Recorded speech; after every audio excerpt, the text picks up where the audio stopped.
Hola, ¿qué tal? Buenas tardes. Sean todas, todos, todes bienvenidos, bienvenidas, bienvenides a esta Fiesta del Libro y la Rosa 2022 en la Universidad Nacional Autónoma de México, que se celebra en el Complejo Cultural Universitario y que arranca el día de hoy y acaba el 24 de abril de este año, en los horarios de las 10 de la mañana a las 8 de la tarde, entrada completamente libre y pueden checar las actividades y todo lo que se va a realizar aquí en la Fiesta del Libro en la página fiestadelibroylarosa.unam.mx, todo corrido, sin espacios y en minúsculas, fiestadelibroylarosa.unam.mx. Dicho lo cual, agradezco primero la oportunidad de estar aquí y sobre todo que me den la oportunidad de estar junto a estas tres magníficas activistas intelectuales, académicas, etc., etc., etc., que ya les voy a leer ahorita sus currículum, que son impresionantes, por cierto. Y pues nada, estamos aquí para presentar el libro Black Lives Matter, Cómo ser antirracista, de Ibram X. Kendi. Y bueno, a mi izquierda tengo a Yasnaya Elena Aguilar Gil, de Ayutla, Mije, ¿doy tu fecha de nacimiento? Ok, de 1981, tenemos la misma edad. Forma parte del Colmix, un colectivo de jóvenes mijes que realizan actividades de investigación y difusión de la lengua, historia y cultura mije. Estudió lengua y literaturas hispánicas y cursó la maestría de lingüística en la UNAM. Ha colaborado en diversos proyectos sobre divulgación de la diversidad lingüística, desarrollo de contenidos gramaticales para materiales educativos en lenguas indígenas y proyectos de documentación y atención a lenguas en riesgo de desaparición. Se ha involucrado en el desarrollo de material escrito en mije y en la creación de lectores mijehablantes y en otras lenguas indígenas. Se ha involucrado en el activismo para la defensa de los derechos lingüísticos de los hablantes de lenguas indígenas, en el uso de las lenguas indígenas en el mundo virtual y en la traducción literaria. Un abrazo, por favor, para… Un abrazo. Sí, un abrazo. Y un aplauso para Jazz. Perdón. Después, María Celeste Sánchez Sujía, ¿cierto? Senadora suplente de la República. Es licenciada en Psicología y doctorado en Ciencias Biomédicas por la Universidad Nacional Autónoma de México, especializada en el análisis interseccional y los cambios en la conducta modulados por procesos neuronales. Ha sido colaboradora de las organizaciones civiles Afrodescendencias en México, Investigación e Incidencia, Pozo de Vida, Efecto Valores, Movimiento Unido por la Infancia e integrante de la Red de Investigación Interdisciplinaria sobre Identidades, Racismo y Xenofobia en América Latina. En estos espacios ha participado en proyectos de promoción de los derechos de las personas afrodescendientes y migrantes, con énfasis en niñas, niños, adolescentes y mujeres, así como en iniciativas de combate a la discriminación, el racismo, la xenofobia y otras violencias que experimentan estas poblaciones. Asimismo, fue integrante de la Comisión Interna de Equidad de Género en el Instituto de Fisiología Celular de la UNAM. En el proceso electoral federal de 2018, Celeste Sánchez Sujía fue electa como senadora suplente por la Ciudad de México por el partido Morena, cargo que asumió en octubre de 2020, convirtiéndose así en la primera mujer de origen afromexicano en ser parte del Senado, quien se ha destacado por su activismo en favor de los derechos de este y otros grupos de la población actualmente. Como parte de su agenda legislativa, la senadora Sánchez Sujía impulsó el cumplimiento del Decenio Internacional de las Personas Afrodescendientes 2015-2024, al igual que la armonización jurídica en favor de los derechos de este grupo de la población, así como otras acciones de visibilización como la proclamación del 10 de agosto como Día Nacional de los Pueblos, Comunidades y Personas Afromexicanas. Un aplauso para María Celeste, por favor. Y por último, y no menos importante, Junko Ogata Aguilar. Ogata. Es escritora y divulgadora del antirracismo, Originaria de Veracruz, es egresada del Colegio de Estudios Latinoamericanos de la UNAM. Escribe ficción, ensayo y crítica de cine y ha sido publicada por la revista de la universidad, Vogue México, el British Council de México y es columnista para Cool Hunter. Cool Hunter. Formó parte de la antología Tsunami 2, publicada por Sexto Piso en 2020.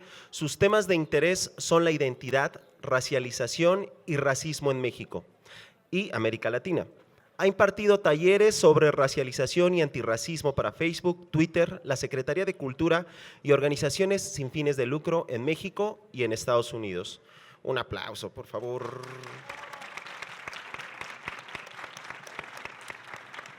Y bueno, antes de entrar en materia, nada más quisiera yo hacer, con su permiso, decir algo. Estamos aquí para presentar un libro que habla de cómo ser antirracista y donde yo les pregunto a ustedes si aprobarían que la Universidad Nacional Autónoma de México dé espacios a personas racistas para hablar de teorías racistas, para decirnos que el racismo es correcto, para decirnos que discriminar y quitarle derechos a la gente es correcto. ¿Verdad que no estaría bien que la UNAM lo hiciera? Bueno, hace unos meses hicieron un foro donde las voces transfóbicas se pronunciaron abiertamente en la Universidad Nacional Autónoma de México, lo cual me parece muy grave, porque la construcción del género es una construcción racista que corresponde a las ideas hegemónicas del norte global, particularmente de los países blancos europeos, bajo la moral judio-cristiana, donde dicen que solamente hay dos géneros, hay dos identidades de género, hombre y mujer, nada más. Cuando hay otras culturas, otras comunidades y otras realidades que entienden que hay múltiples identidades, que hay múltiples maneras de expresar la identidad sexual, incluso de cómo se construyen estas identidades. No nada más hay más, sino que se construyen diferente. Y aceptar que hay otras realidades es antirracista. Así que si queremos ser antirracistas, tenemos que ser antitransfóbicos.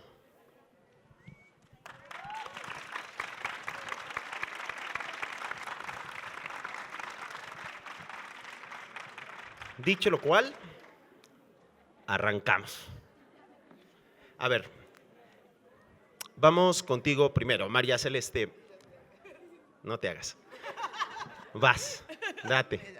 A ver, platícanos. ¿Qué entiendes tú por el antirracismo? ¿Por qué es importante el antirracismo y cómo lo podemos definir entre una actitud antirracista, que viene en el libro, por cierto, antirracista, segregacionista o integracionista? Sí, bueno, primero muchas gracias por la invitación, por compartir esta mesa y esta presentación que considero que es bastante importante, porque este libro habla de cómo ser antirracista. Aunque hable de otras realidades en otro país, sabemos que el racismo se vive en todos los países, y justo cada que leía uno de los capítulos, cada capítulo me recordaba alguna experiencia, alguna anécdota, alguna cosa que nos pasa día a día a las personas afrodescendientes, a las personas indígenas, a las personas que se reconocen con otras realidades, ¿no? Entonces, en primer lugar, ¿cómo es ser antirracista?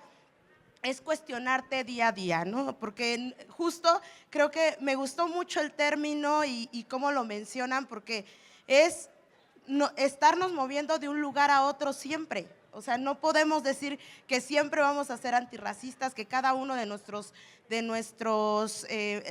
acciones son antirracistas, pero considero que el primer paso es cuestionarse, ¿no? Y para cuestionarse primero te debes de identificar como algo, como alguien, ¿no? Y pues si hablamos de cómo ser antirracista, es primero eso, ¿no? Tener una identidad, construir esta identidad y por qué es que vivimos este racismo. El racismo, la idea errónea de que existen razas y de que hay una jerarquía en la cual siempre se ha puesto hasta abajo a las personas negras, a las personas afrodescendientes. ¿Para qué? Solamente para tener para tener una forma de cómo menospreciar, de cómo discriminar, de cómo ejercer este racismo en una persona, ¿no? Y el primer paso para ser antirracista es cuestionarse día a día de por qué estamos teniendo este pensamiento de que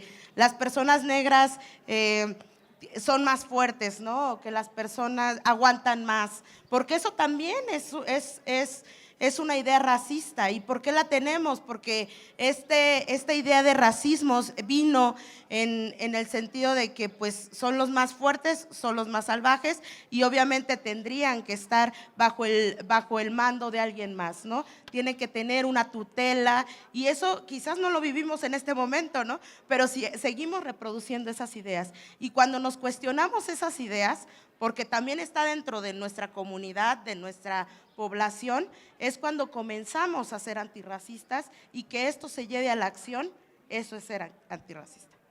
Gracias. Sí, porque el libro menciona que fuimos criados en un sistema racista, así que continuamente vamos a actuar de manera racista, porque los prietos también podemos ser sumamente racistas, ¿no? No es cuestión de un color de piel, sino de una cultura, ¿no? Y una formación en un entorno, ¿cierto? Sí. Yas, ¿cómo puede ser entendido este libro en una realidad latinoamericana? Wow, con la pregunta así de espérame tantito. O léenos una parte. Bueno, primero, pues muchísimas gracias por la invitación. Me parece muy importante que en la UNAM esté publicando un libro como este. Hay toda una discusión. Sabemos que necesitamos ir transformando muchas estructuras. Ha habido muchas discusiones sobre el propio lema de nuestra querida UNAM. Entonces, me parece en ese sentido también muy simbólico, muy importante que haya materiales como este. En este libro, tal vez el título sugiera casi como un manual, ¿no? ¿Quieres ser antirracista? Paso 1, ¿quieres ser antirracista? Paso 2, paso 3, pero está muy lejos de ser eso. O sea, sí hay, creo que sí responde al título, pero no es un manual que te va indicando en una receta cómo ser antirracista. Se trata de un libro en el que vamos acompañando al autor a través de su crecimiento, de su vida. Eso es muy interesante. Nos va contando desde que es de la historia de sus papás, de cómo se conocieron su mamá y su papá, y te va contando anécdotas que le pasan en la escuela de chiquito y luego ya más como en la prepa o en el high school y luego en la universidad, acompañada sus anécdotas de ejes temáticos. Por ejemplo, no sé, hay uno que habla sobre el racismo étnico, por ejemplo, el cuerpo, el colorismo.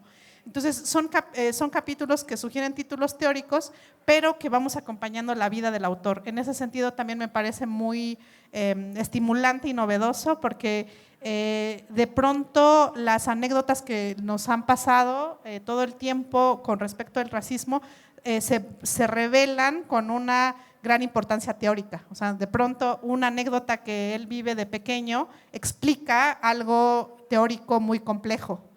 Y creo que esa es la primera cosa que agradezco mucho del libro, ¿no? Esa amenidad, es lo ameno y la manera en la que una anécdota que puede parecer pequeña en realidad se explica y se vuelve muy relevante, explica todo un sistema a través de anécdotas concretas de su vida y el irle acompañando y cómo va creciendo. Y nosotros, quienes leemos, nosotras quienes estamos leyendo, también vamos creciendo con él en conocimiento.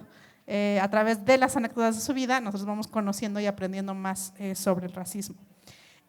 También, ya respondiendo a tu pregunta, una cosa que me parece importante, yo decía, ¿cuál es la relevancia de un libro como este en un contexto latinoamericano, con toda la carga racista que la palabra latinoamericano puede acarrear? Y lo hago expresamente así, ¿no? O sea, en una América latinizada. ¿Cuál es la relevancia que pudiera tener? Porque habla de un contexto que tiene que ver con el racismo en Estados Unidos, en un contexto muy particular. Y encontré varios puentes, que anoté por cierto, como varios puentes comunicantes en los que sentía tremendamente un espejo, ¿no? Una relación con lo que estaba sucediendo aquí.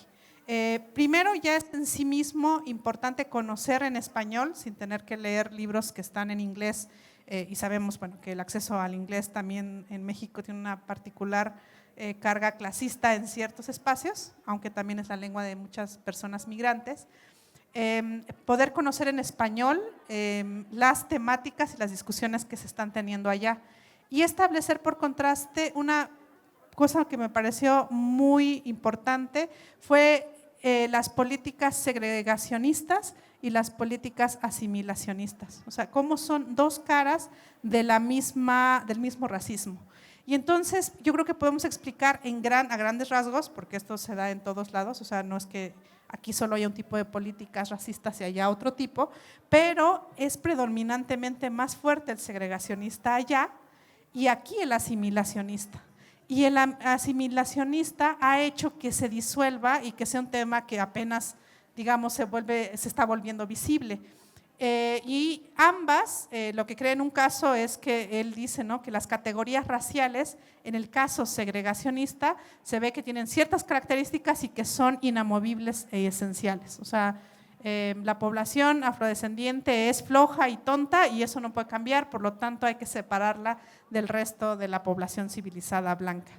Y en el asimilacionista, que parece como mucho más cristiana, que en gran parte la evangelización y la asimilación en México ha sido así, es como jerarquiza y dice este es el modelo bueno, civilizatorio, el mejor, y entonces necesitamos asimilar a estas otras categorías raciales que tienen solución, pero entonces se les borra por asimilación, que es la historia en general de cómo el Estado mexicano y la colonización particular que nos tocó ha lidiado con el asunto racial.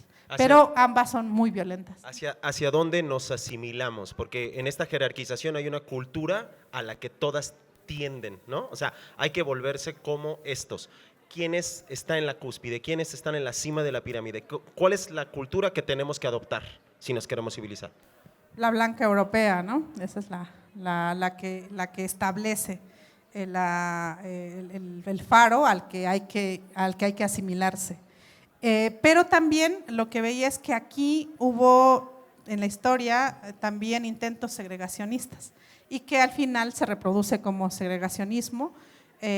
Y creo que en ese sentido ilumina mucho ese proceso y me hizo entender por qué estamos discutiéndolo de otra manera.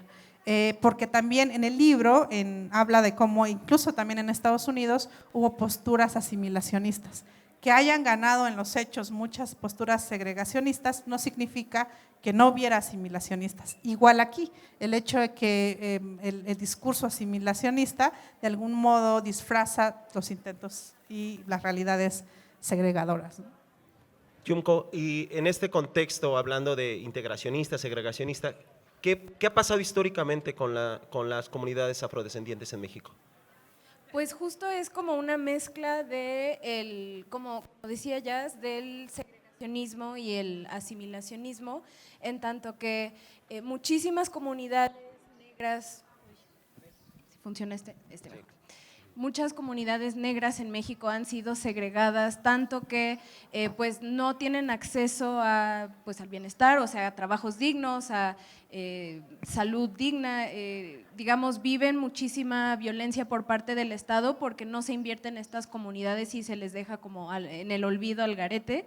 Y por otra parte, pues también muchísimo asimilacionismo de que justo hay que mejorar la raza, ¿no? Y que es algo que todavía escuchamos con mucha frecuencia, y es la idea de pensar que si cada vez más personas negras se casan con gente que les va a mejorar la raza, entonces, bueno, vamos a tener piel más clara, que es lo más deseable por lo que menciona Kendi respecto al colorismo, También no está mencionado en este texto, pero cuestiones como el texturismo, es decir, los chinos que sean más sueltos, entre más ensortijado el cabello también se ve como algo indeseable o feo, y las facciones, ¿no? Que siempre dicen que, pero es que tiene los rasgos finitos, ¿no? Y los rasgos finos son simplemente rasgos asociados con lo europeo o con la gente blanca.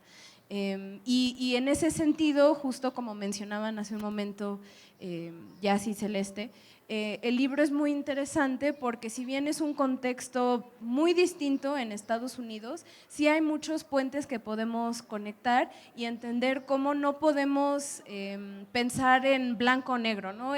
Son muchos matices del asimilacionismo y el segregacionismo conectados para finalmente pues violentar a las poblaciones racializadas. Principalmente las poblaciones negras, la antinegritud es una base muy importante del racismo y de cómo se construyen las demás categorías raciales, pero nos ayudan a entender cómo es que se esencializan, se entiende que todas las personas de esta raza son tal cosa, que suele ser negativo, y aun cuando se ponen características supuestamente positivas, pues también son violentas, ¿no? Que, es que las mujeres negras son muy atractivas, es hipersexualizarlas, es que siempre están calientes, o es incitar al acoso sexual hacia las mujeres negras, por hablar de algunas cosas, ¿no? María Celeste, ¿por qué es importante nombrarlo? Porque hay mucha discusión y muchas confusiones también de gente que dice que cuando tú dices que algo es racismo, entonces el racista eres tú porque tú sí lo ves. Como si no hablar del tema, ¿no? El blind, del color blind o la ceguera del color, ¿no? El daltonismo. Yo no veo colores, veo personas. Exacto, eso, sí, exacto. Sí, yo no veo colores, veo personas. ¿Por qué es importante nombrarlo? Sí, justo hoy en la mañana hablaba un poco de racismo institucional, y es que pues siempre se piensa es que todos, o sea, si todos somos personas, todos tenemos los mismos derechos. O sea, ¿qué más quieren? O sea, ¿por qué le buscan? ¿Por qué necesitan ser nombrados? Muchos cuestionamientos así surgieron cuando, bueno, la lucha, justo estábamos hablando, la lucha por los derechos en asociaciones organizadas, se dio desde 1997. Pero una de las cosas de las poblaciones afromexicanas, y una de las cosas que siempre decían es que pues aquí no hay negros, ¿no? Y bueno, sí hay negros, pero en la Costa Chica, y bueno, si sí hay, ¿para qué quieren ser nombrados? Si lo que quieren es ser tratados iguales, ¿como para qué quieren hacer una separación entre ustedes y toda la población? Porque todos somos mexicanos y mexicanas. O sea, si se nos tratara de la misma forma a todos y a todas, creo que eso también disminuiría esta resistencia por eso, ¿no? Pero la diversidad tiene que ser nombrada. No es algo malo que México y los mexicanos y las mexicanas seamos diversos. Lo malo es cuando los ponemos en una jerarquía y decimos quiénes son mejor y quiénes no, y quiénes sí tienen las oportunidades para acceder a los derechos y quiénes no. Por eso buscábamos el reconocimiento constitucional, por eso ahora se tiene, por eso ahora se busca la armonización de las leyes, en donde estemos nombrados en todas las leyes, que los programas sociales sean para nosotros también, que haya acciones afirmativas. ¿Por qué? Porque no estamos en un piso parejo. No, porque no hay un piso parejo, y hasta que haya ese piso parejo es cuando vamos quizás a hablar de algo más, pero en este momento tenemos que seguir nombrándonos, porque si no nos nombramos, no existimos, y eso es lo que ha pasado desde estas ideas del mestizaje, en donde decían que todos somos iguales y que entonces pues todos somos mexicanos y mexicanas, ¿no? Y lo que nos llevó es a la invisibilización, que es una de las formas de racismo que hemos vivido las personas afromexicanas y que nos ha llevado a este retraso en el acceso a oportunidades, el acceso a derechos, y por eso es tan importante ser nombrados y estar en cada uno de los espacios, no solamente estar en los espacios en donde nos dejan, como ya lo hemos nombrado, ¿no? Que pues ya salen en la tele, ¿no? Ya hay comerciales en donde salen, ¿no?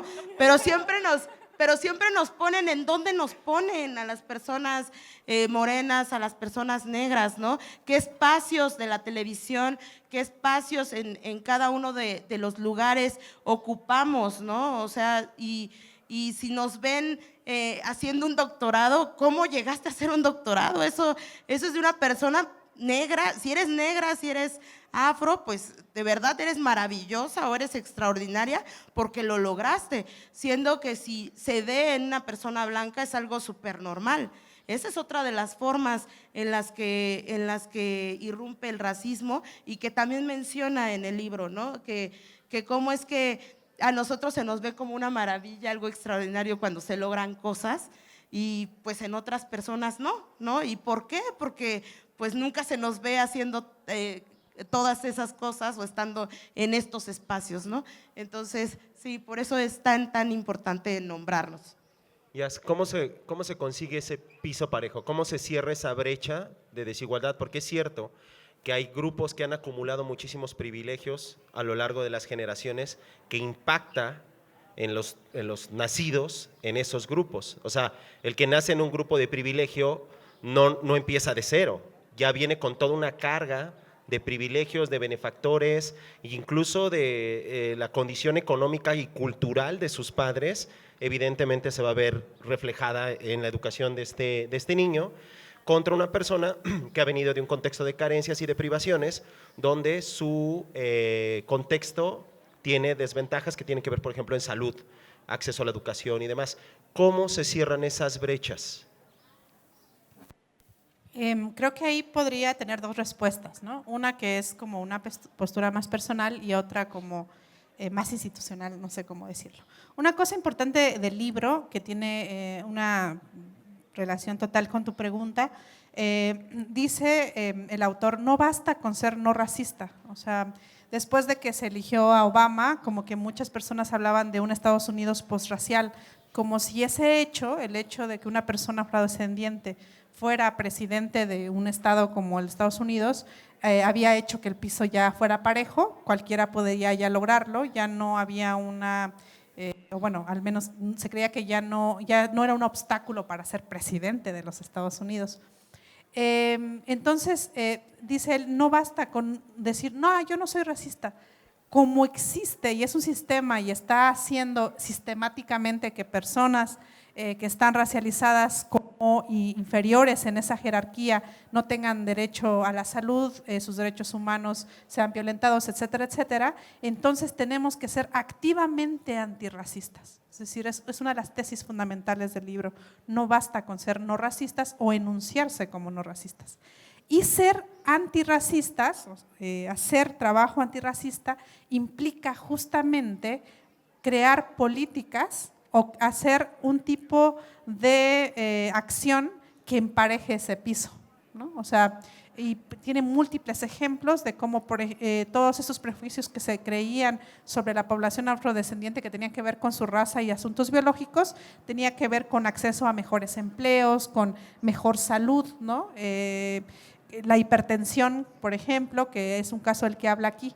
Entonces, lo que habría que hacer son políticas antirracistas de discriminación, o sea, no discriminación negativa, sino de afirmación, es decir, hacer políticas que emparejen ese piso, ¿no?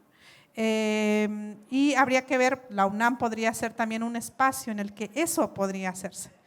Y esa es una opción, que es la que la compañera nos está diciendo, que haya un reconocimiento, que desde las instituciones se empareje ese piso. Ahora, yo respeto mucho esa lucha, creo que hay que darla porque es el sistema en el que estamos. Sin embargo, me parece a mí que la idea de los estados-nación es inherentemente racista. ¿Quién creó de quién es el sueño del Estado mexicano? Es un proyecto criollo. Es patriarcal profundamente, las mujeres tuvieron que dar una batalla dura para poder tener derecho al voto recién en el siglo XX. Y es profundamente capitalista, está diseñado para proteger la propiedad privada. En ese sentido, para mí, el horizonte de transformación del Estado no me parece inherentemente antirracista, o sea, sería ir como contra su propia naturaleza.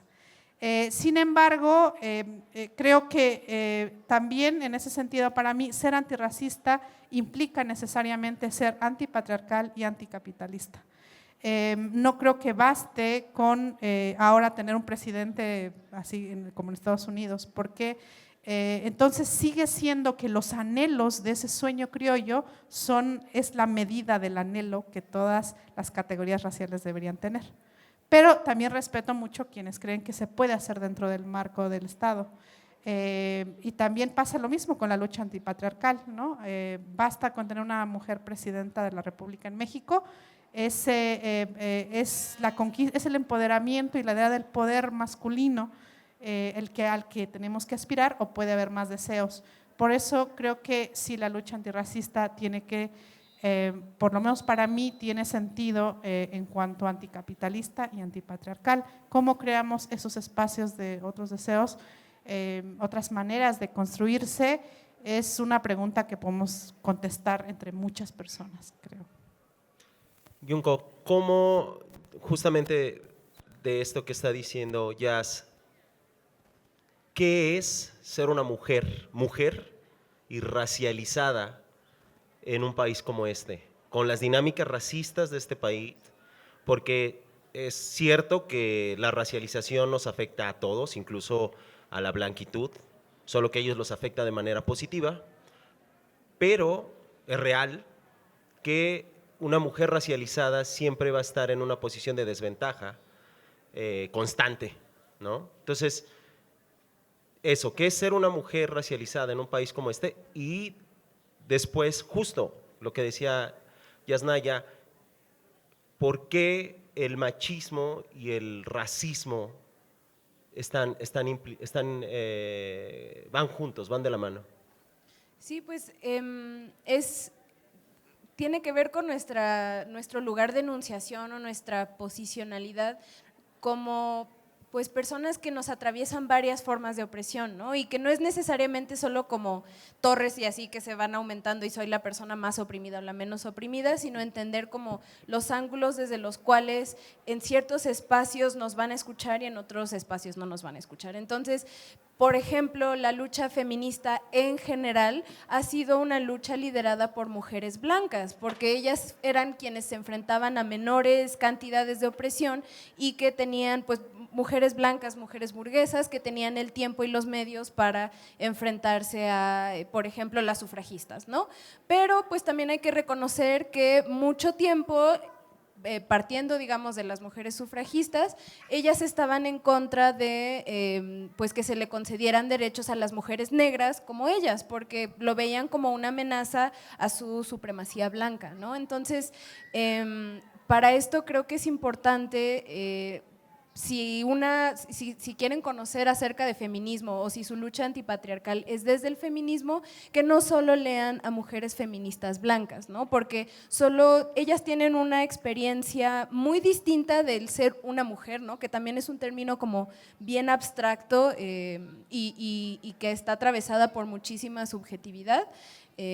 Respecto a la de mujeres racializadas, ¿no? Ya sea la fetichización racial, que tiene que ver con la manera en la que nuestros cuerpos se sexualizan contra nuestra voluntad, basado en prejuicios raciales, que si sumisas, que si calientes, que si ofrecidas, lo que sea.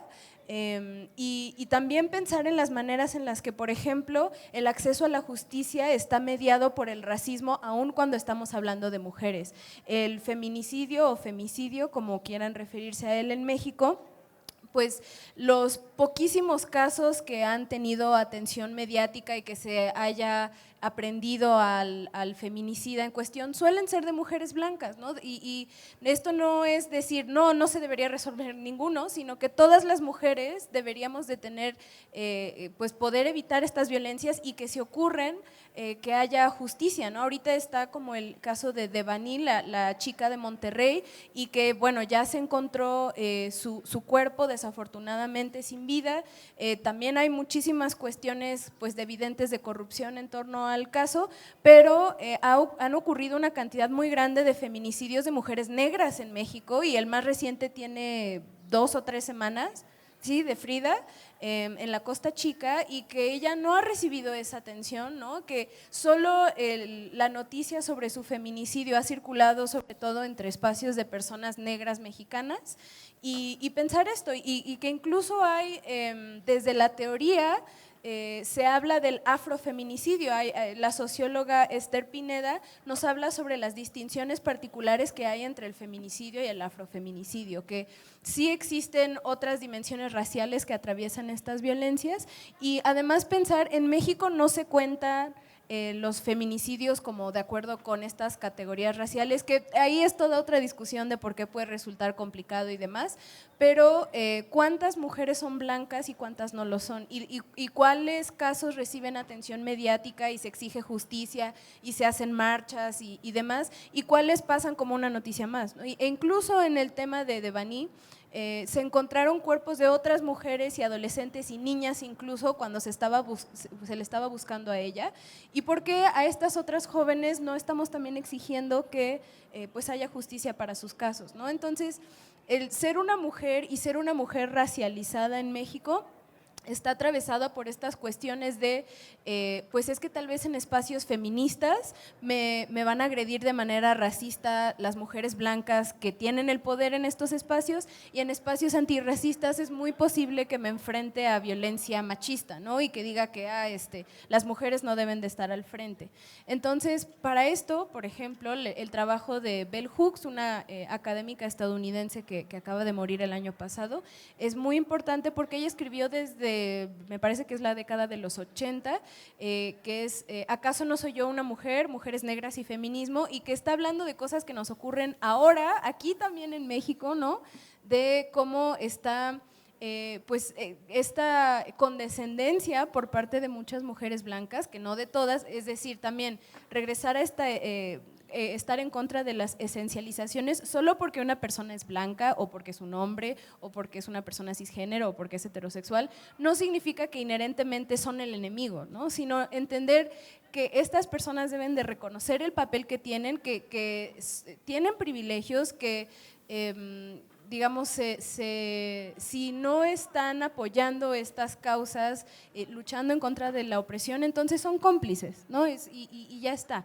Entonces es pensar un poco en cómo podemos articularnos y pensar, y que esto lo dice el texto, ser antirracista también es ser antitransfóbico y antihomofóbico y antimachista, y pensar que no son burbujas separadas de opresión que nacieron así porque así, sino que se alimentan y se entienden las unas de las otras, y entonces ser antirracista también es estar incluso en contra del capitalismo, ¿no? Porque las categorías raciales mismas, que también da un contexto el autor, nacieron porque hacía falta esclavizar a personas, mano de obra forzada, y entonces para crear esclavos, ¿no? Que es también una idea tremendamente violenta, es despojar a las personas de su identidad e identificarlas solo a partir como el hecho que son una mercancía.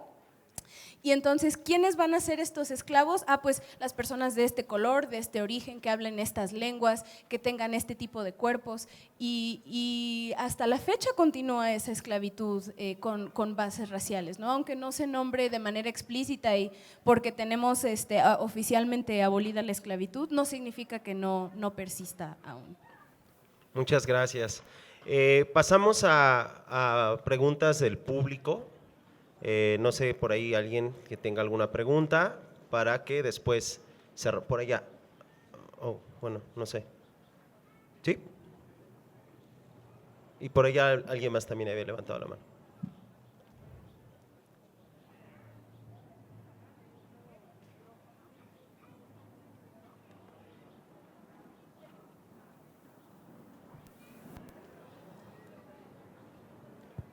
Ahí está. Listo.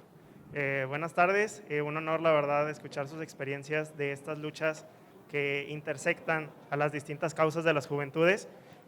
Yo propiamente trabajo en el sector educativo, en un bachillerato, y he podido ver cómo las mismas estructuras educativas no se han dado la oportunidad de aperturarse y realmente convertir esta educación que en un inicio pues nació justamente, como lo mencionaba Yasnaya, en un sistema de opresión, como lo es el mismo Estado, La educación así nació y justamente la educación universitaria fue una gran lucha y una gran victoria para el sector obrero, para el sector racializado, y tristemente no se ha podido tener un cambio sistémico porque las mismas políticas educativas siguen privilegiando la blanquitud o las mismas causas que quieren encaminar las mismas personas blancas privilegiadas, pero que no ha podido cambiarse ni narrativa ni políticamente.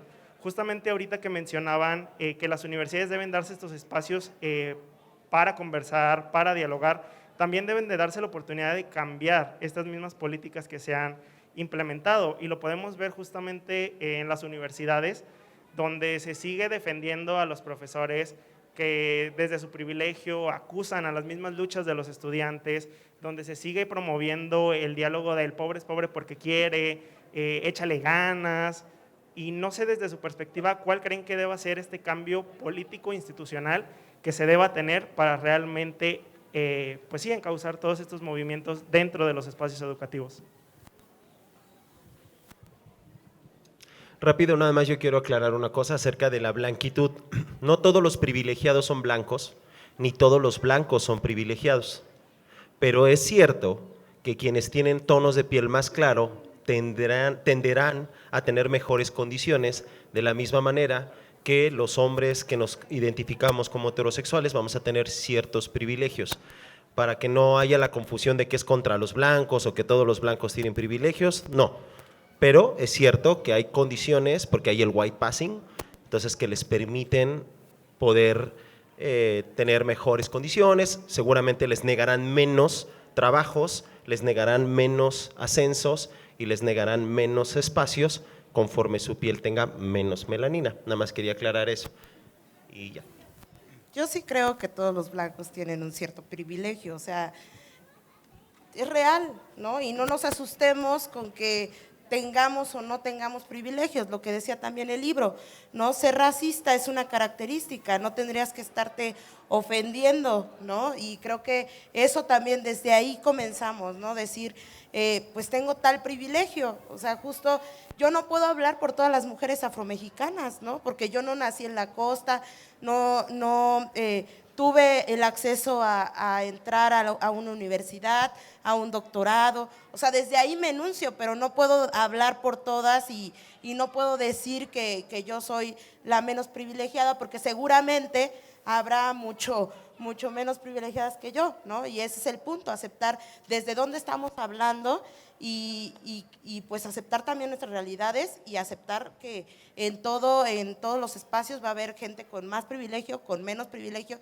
pero también darnos cuenta de eso, ¿no? Y en el sector educativo, lo que mencionas, creo que en un inicio, y esto también es una de las cosas por la cual se ha luchado desde el movimiento afromexicano, es que estemos bien representados en los libros de texto, en un inicio, ¿no? Que no sean, que las personas africanas, afrodescendientes no estén representadas por un africano con un taparrabos, o sea, que con las cadenas y todo esto, porque en realidad, o sea, lo que menos quieres cuando eres una niña o un niño es identificarte con solo eso, ¿no? Sabemos que tenemos una historia en la cual fueron personas esclavizadas, porque justo lo que decía, irte solamente a decir que son esclavos, pues dejas de lado todas las otras características que son personas que fueron arrancadas de toda su cultura, de sus países y que pues fueron traídas, ¿no? Y todo eso.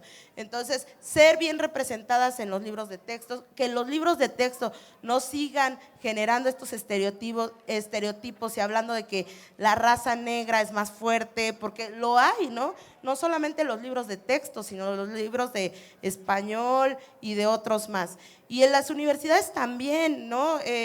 ¿Cuántas personas afros pueden entrar a una universidad pública como es la UNAM?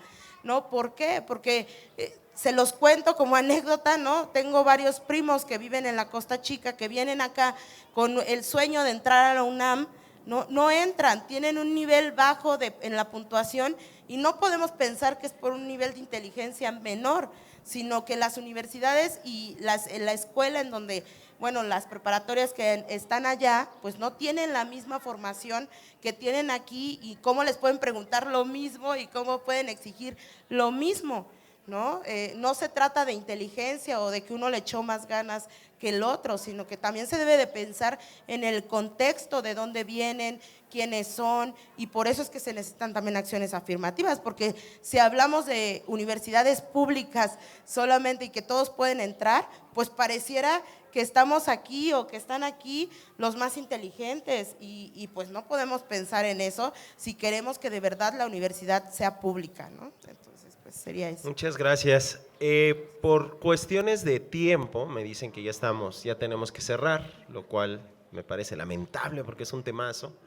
Y bueno, rapidísimo nada más, hago otra vez la invitación a la gente que venga a la Fiesta del Libro y la Rosa 2022, aquí en el Complejo Cultural Universitario. Empieza el día de hoy, acaba el 24 de abril, de 10 a 20 horas, acceso libre, y pueden buscar las actividades en fiestadelibroylarosa.unam.mx, todo de corrido y en minúsculas, búsquenlo en el internet y por acá nos estamos viendo. Muchísimas gracias, compren este libro, es una maravilla, les va a aclarar muchas cosas, pero sobre todo les va a crear muchas preguntas.